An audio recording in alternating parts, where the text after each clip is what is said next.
रात का सन्नाटा चारों ओर पसरा हुआ था। हमारे छोटे से गांव का हर घर सो रहा था सिवाय मेरे। मेरा नाम राजीव है और मैं एक खोजी पत्रकार हूं। मैं अपनी नई रिपोर्ट के लिए सूचनाएं जुटाने गांव आया था। इस गांव के पास एक विशाल नमक का खदान है जिसे सॉल्ट विच कहा जाता है। यह खदान अजीब घटनाओं और गायब हुए लोगों की कहानियों से जुड़ी हुई है। मैं इन कहानियों की सच्चाई जानना चाहता था। गांव वालों ने मुझे कई बार चेतावनी दी थी कि मैं खदान के पास न जाऊं, लेकिन मेरी जिज्ञासा ने मुझे वहां खींच लिया। मैंने सुना था कि खदान में एक चुड़ैल का साया रहता है जिसे सॉल्ट विच कहा जाता है। कहते हैं वह चुड़ैल लोगों को अपनी ओर खींचती है और फिर उन्हें नमक के पुतलों में बदल देती है। रात के करीब 11 बजे मैं अपनी टॉर्च और नोटबुक के साथ खदान की ओर बढ़ा। अंधेरा घना था और टॉर्च की हल्की रोशनी में मुझे खदान का प्रवेश द्वार दिखने लगा। प्रवेश द्वार पर जंग लगे लोहे का एक बड़ा दरवाजा था जो आहिस्ता आहिस्ता खुलता गया। मेरे अंदर डर का एक अजीब सा एहसास हो रहा था, लेकिन मैं पीछे हटने वाला नहीं था। खदान के अंदर घुसते ही एक अजीब सी ठंडक ने मुझे घेर लिया। दीवारों पर नमक की परतें जमी हुई थी और वहां की हवा में एक अजीब सी गंध थी। जैसे जैसे मैं अंदर जाता गया मुझे हल्की हल्की आवाजें सुनाई देने लगी। ऐसा लगा जैसे कोई फुसफुसा रहा हो। मेरी सांसें तेज हो गईं, लेकिन मैंने खुद को संभाला और आगे बढ़ता गया। कुछ कदम और चलने पर मुझे एक अजीब दृश्य दिखाई दिया। दीवारों पर कुछ अजीबोगरीब चित्र बने हुए थे जो किसी प्राचीन अनुष्ठान के प्रतीत हो रहे थे। इन चित्रों में एक महिला को दिखाया गया था जिसके हाथ में एक जादुई छड़ी थी। उसका चेहरा विकृत और भयानक था। मैंने सोचा, क्या यह वही सॉल्ट विच है? अचानक मेरी टॉर्च की रोशनी अचानक कमजोर हो गई और पूरा खदान अंधकार में डूब गया। मेरी धड़कनें तेज हो गईं और मैंने टॉर्च को हिलाकर ठीक करने की कोशिश की। तभी मुझे अपने पीछे किसी की हलचल का एहसास हुआ। मैंने जल्दी से पीछे मुड़कर देखा, लेकिन वहां कोई नहीं था। डर की एक लहर मेरे अंदर दौड़ गई। मुझे समझ में नहीं आ रहा था कि क्या करूं।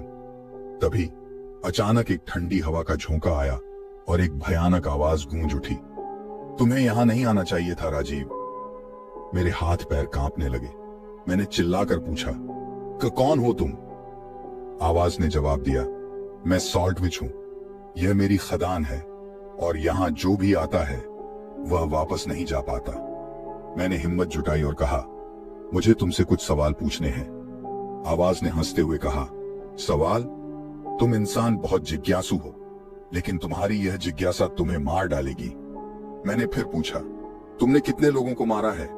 आवाज अब और भी भयानक हो गई, कितने गिनना मुश्किल है, लेकिन तुम भी जल्द ही उनमें शामिल हो जाओगे। मुझे अब अपनी जान बचाने की चिंता सताने लगी थी।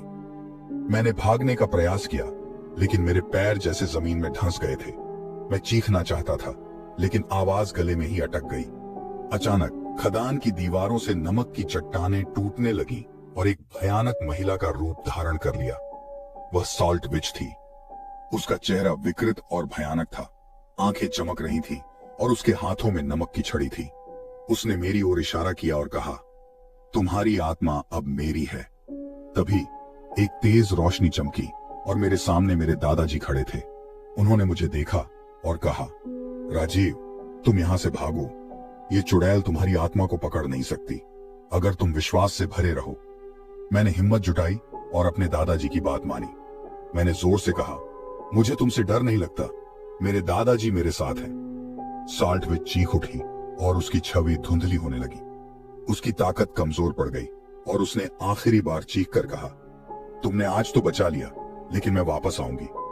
खदान की दीवारें फिर से अपनी जगह पर लौट आईं और सब कुछ सामान्य हो गया। मैं तेजी से खदान के बाहर भागा और गांव लौट आया। उस रात के बाद मैंने कभी खदान की ओर वापस जाने की हिम्मत नहीं की। मैंने गांव वालों की बात मानी और खदान की कहानियों को सच्चाई मानकर छोड़ दिया। लेकिन उस रात की घटना ने मुझे सिखाया कि कभी कभी जिज्ञासा बहुत भारी पड़ सकती है। गांव वाले आज भी खदान के पास नहीं जाते और मैं भी उस डरावनी रात को कभी नहीं भूल सकता। सॉल्ट विच की कहानी सिर्फ कहानी नहीं थी, वह एक हकीकत थी जिसे मैंने अपनी आंखों से देखा था। उस भयानक रात के बाद मैंने अपने रिपोर्ट का काम पूरा किया और गांव वापस लौट आया, लेकिन मेरे मन में साल्ट विच की यादें और दादाजी की आत्मा का प्रकट होना बुरी तरह घर कर गया था। मुझे समझ में नहीं आ रहा था कि वह सब क्या था और क्यों हुआ। गांव के बुजुर्गों से बातचीत करते हुए मुझे यह पता चला कि मेरे दादाजी भी कभी इस खदान के रहस्य की खोज में लगे हुए थे। वे भी एक पत्रकार थे और सालों पहले उनकी रहस्यमय तरीके से मौत हो गई थी। उस समय किसी ने नहीं बताया था कि उनकी मौत कैसे हुई, लेकिन अब मुझे यह स्पष्ट हो गया था कि साल्ट विच ने उनकी जान ली थी। मैंने अपने दादाजी के बारे में और जानने के लिए उनके पुराने कागजात और डायरियां खंगालनी शुरू की। एक रात जब मैं उनकी डायरियां पढ़ रहा था, मुझे एक चौंकाने वाला तथ्य पता चला। दादाजी की डायरी में लिखा था कि उन्होंने साल्ट विच के जादू का तोड़ खोज लिया था, लेकिन उन्हें किसी ने धोखा दिया और वह जानकारी साल्ट विच के हाथ लग गई।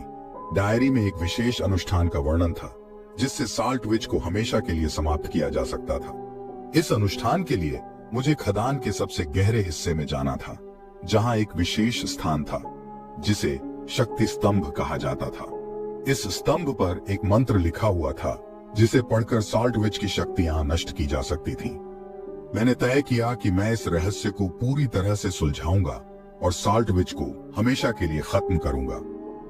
मैंने अपने कुछ दोस्तों को अपने साथ चलने के लिए राजी किया, जिनमें से एक तांत्रिक भी था जो मंत्रों और अनुष्ठानों का जानकार था। अगली रात हम सब खदान की ओर चले। इस बार मैं पहले से ज्यादा सतर्क और तैयार था।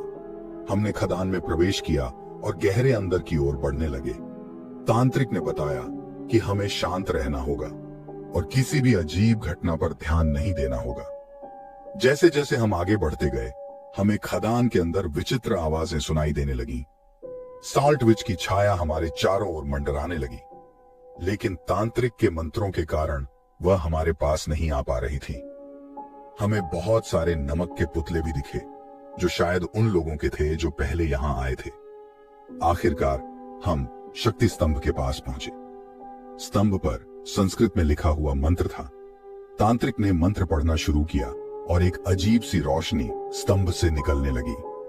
साल्ट विच की चीखें गूंजने लगी और उसने हमें रोकने की पूरी कोशिश की, लेकिन तांत्रिक ने अपने मंत्रों को और जोर से पढ़ना शुरू कर दिया। रोशनी और तेज हो गई और अचानक एक जोरदार धमाके के साथ साल्ट विच की छवि गायब हो गई।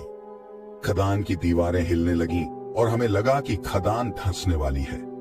हमने तेजी से वहां से भागना शुरू किया और किसी तरह खदान से बाहर निकलने में सफल रहे।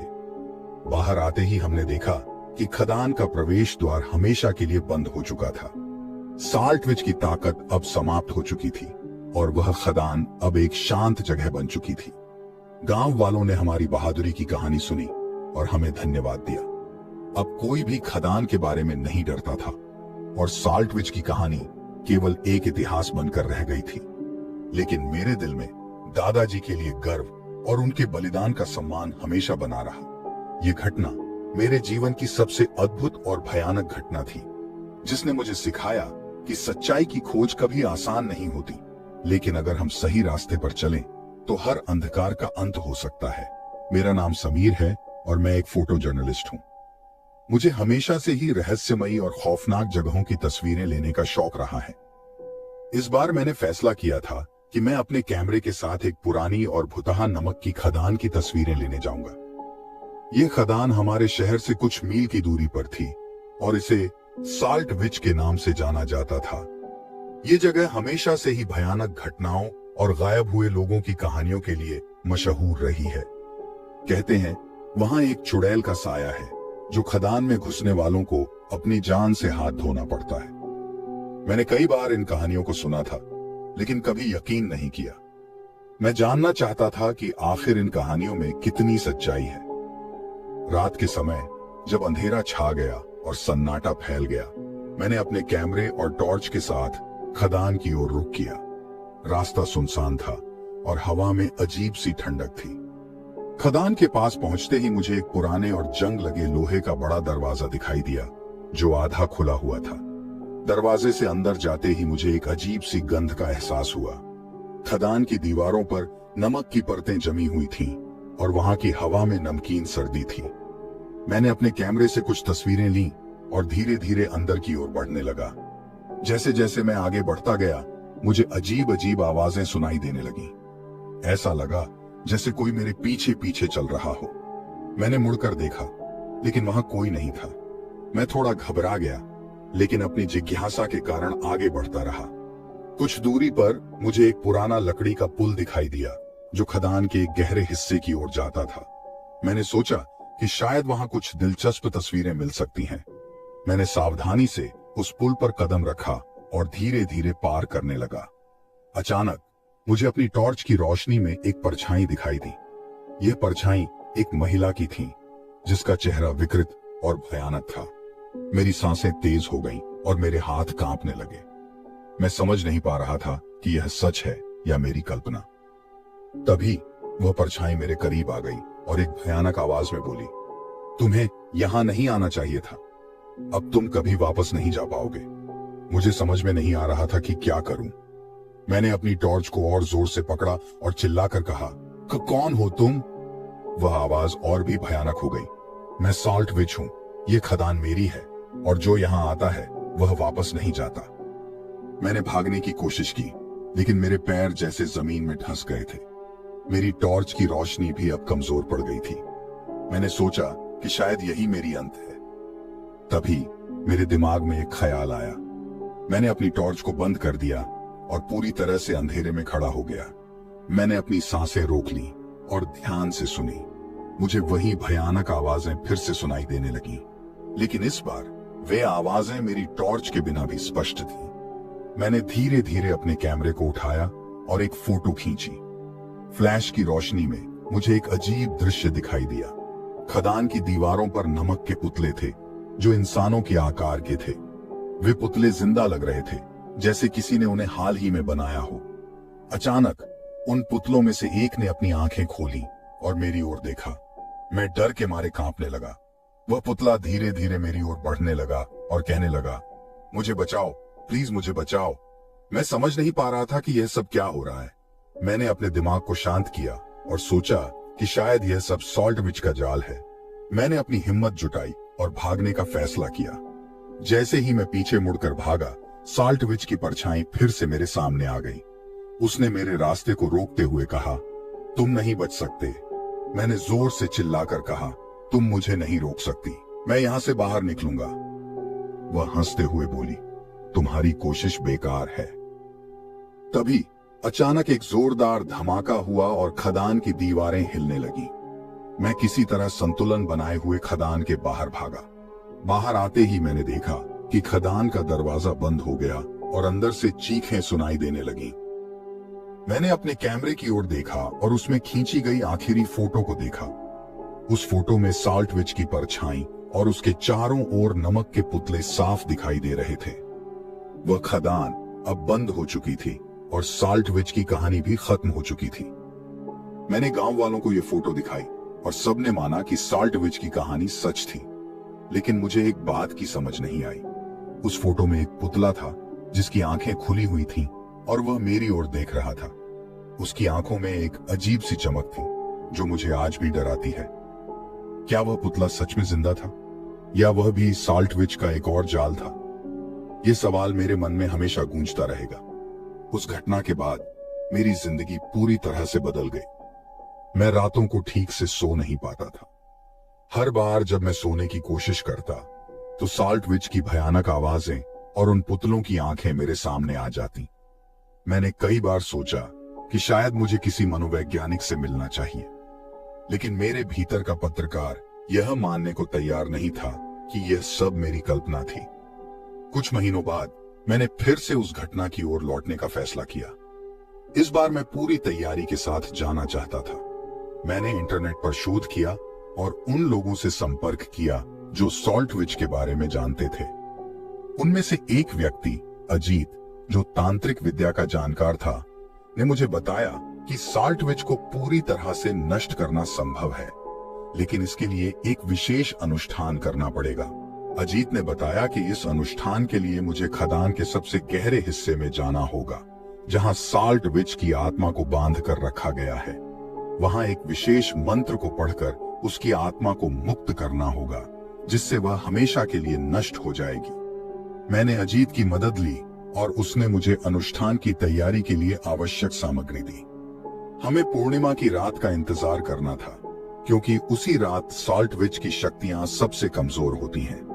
जब पूर्णिमा की रात आई, मैं और अजीत खदान के पास पहुंचे।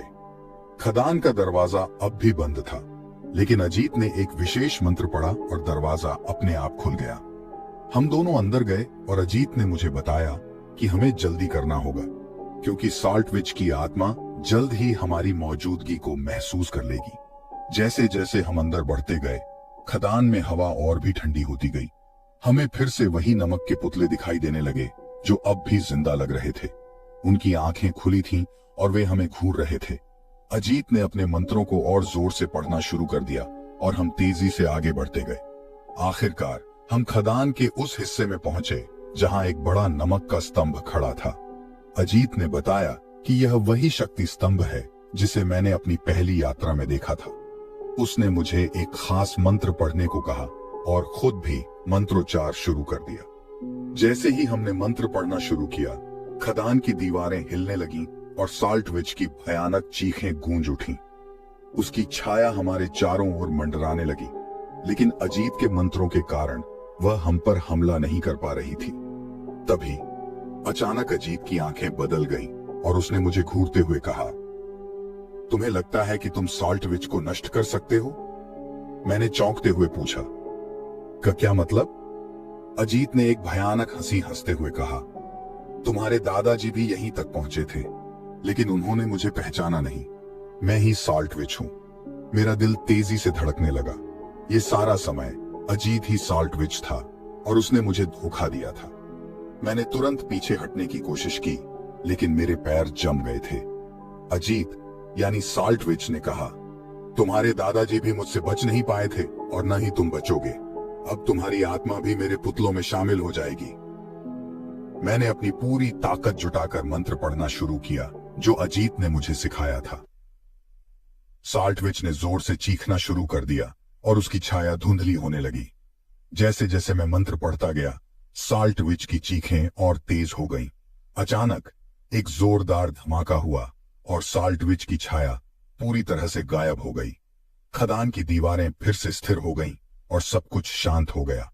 मैंने थकान से चूर होकर जमीन पर बैठ गया। मैंने अपनी टॉर्च को देखा और कैमरे को उठाया। मैंने खदान के उस हिस्से की तस्वीर ली जहां अजीत खड़ा था। फोटो में अजीत की जगह एक विकृत नमक का पुतला दिखाई दिया, जिसकी आंखें खुली थीं और वे अब भी चमक रही थीं। मैंने खदान से बाहर निकलकर दरवाजा बंद कर दिया। गांव वालों को जब यह बताया तो वे हैरान रह गए। उन्होंने मुझे धन्यवाद दिया, लेकिन मेरे मन में एक सवाल हमेशा के लिए रह गया, क्या सॉल्ट विच सच में खत्म हो गई थी? मेरे कैमरे की आखिरी फोटो अब भी मुझे डराती है। उसमें अजीत के चेहरे पर वही भयानक हंसी थी जो मैंने खदान में देखी थी। शायद सॉल्ट विच की आत्मा अब भी कहीं न कहीं मौजूद है और मैं हमेशा के लिए उस रात के डर में जीने के लिए अभिशप्त हूं।